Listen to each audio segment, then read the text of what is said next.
It had been theorized by Jedi and Sith alike that balance between the light and dark sides was actually under the guidance of a group of discorporate entities, the ones called the Celestials perhaps, who had merged themselves with the Force thousands of generations earlier and had continued to guide the fate of the galaxy ever since.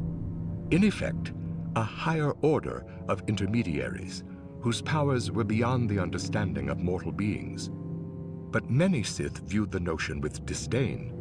for the theoretical existence of such a group had little bearing on the goal of making the Force subservient to the will of an enlightened elite. Only the Sith understood that sentient life was on the verge of a transformative leap, that through the manipulation of midichlorians, or the overthrow of the forceful group that supervised them, the divide between organic life and the Force could be bridged, and death could be erased from the continuum. As evidenced by those few lords who had managed to perpetuate their spirits after physical death, foremost among them Emperor Vitiate, who was said to have lived 1,000 years, the ancient Sith had come halfway across that bridge.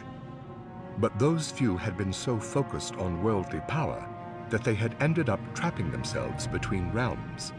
that they had never provided the Order with guidance from beyond, attested to the fact that their influence had been negligible and had long since faded from the world.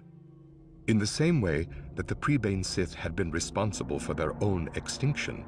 the great dark side lords of the past had doomed themselves to the nether realm through their attempts to conquer death by feeding off the energies of others, rather than by tapping the deepest strata of the Force and learning to speak the language of the midichlorians.